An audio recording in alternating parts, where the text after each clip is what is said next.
Creativity सृजनत्व आता संपून गेलेलं आहे. आता काही आपल्याला कविता सुचणार नाही. आता सगळं ड्राय झालेलं आहे आणि आता सुचणार नाही म्हणजे आपलं एक प्रकारे मरणच आहे. आपल्याला मरायला पाहिजे. परंतु त्याच वेळेला मला कवितेतल्या आजोबाची आठवण आली आणि कवितेतला आजोबा म्हणजे तुकाराम आणि कवितेतला आजोबा म्हणजे गालिब. इतकं दुःख सहन करूनही मरेपर्यंत जगणारी माणसं ग्रेट असतात. ते आत्महत्या करत नाही. आणि त्या गालिबला मी उद्देशून एक कविता लिहिली होती. ती कविता अशी होती की गालिब मला काहीतरी झालंय. समुद्र पाहून काहीतरी व्हायचं माझ्या छातीत. शहरातल्या गर्दीत उगाच फिरताना दिशाहीन वाटायचं मला. संध्याकाळी सैर भैर व्हायचं तळ मनाचं. पण आता साधे तरंगही उठत नाहीत त्यावर. रात्री अपरात्री पण आता साधे तरंगही उठत नाहीत त्यावर. उदास हलायचं माझ्यातलं झाड पण आता झाडावरल्या पक्ष्यांनाही कळत नाही झाडाचं अंड. रात्री अपरात्री उगाच भरून यायचा पण आता डोळ्यांच्या बावल्या टक्क जाग्या असतात. अंधार पुसत राहतात इकडून तिकडे तिकडून इकडे.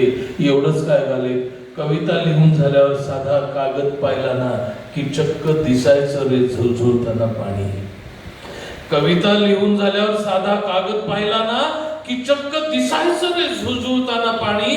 पण आता कोरड्या पात्रातून चालत पोहोचतो मी समोरच्या पर्यंत. एकमेकांची तहान पाहत कसं जगायचं असतं हे एकदा तरी सांगा.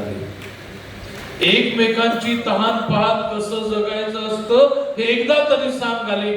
आता मला तुझ्या दुःखांवर माझ्या वेदनांची मेणबत्ती पेटवू दे. माझं बोट धरून घेऊन चल मला कवितेच्या जंगलात पडणारा पाऊस पाहायला.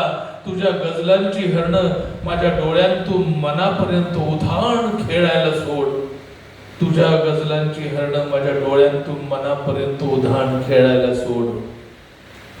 मधली कोरडी जमीन शिंगांनी उकरून काढायला सांग त्यांना. मात्र गालिब मला दुःखा इतकं मोठं व्हायचंय. गालिब मला दुःखा इतकं मोठं व्हायचंय. भोवतालच्या अंधाराला वणवा नाही लागला तरी चालेल. माझ्या शब्दांचे दिवे तरंगतायत त्यावर एवढंच मला पाहायचंय.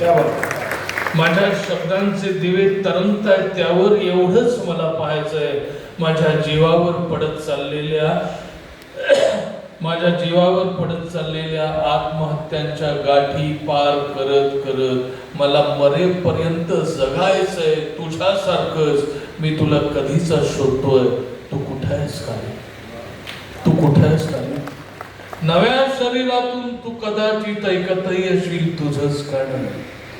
नव्या शरीरातून तू कदाचित ऐकतही अशील तुझंच गाणं.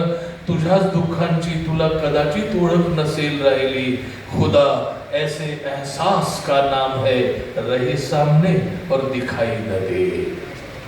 खुदा ऐसे एहसास का नाम है रहे सामने और दिखाई न दे. तसा तू रोज मला भेटतही अशील कदाचित. रोज संध्याकाळी बारमध्ये दारू पिताना माझ्या समोर झिंगून बसलेला तूच असशील कदाचित. किंवा तू स्वतःच दारू होऊन रोज पोटात जात असशील माझ्या. गालिब कुणीतरी तुझा शेर ऐकवला आणि माझ्या तोंडून वा निघालीच नाही मी एवढा कोरडा होण्याआधी भेट. कुणीतरी तुझा शेर ऐकवला आणि माझ्या तोंडून वा निघालीच नाही मी एवढा कोरडा होण्याआधी भेट. भेटल्यानंतर नेहमीप्रमाणे माझ्याकडे उधार माग. मी तुला काहीच देऊ शकणार नाही म्हणजे मी किती कोरडा झालोय याची तुला कल्पना येईल. आणखी कितीतरी शक्क पुरेल एवढा झंझावात तू ठेवून गेलास या जगात.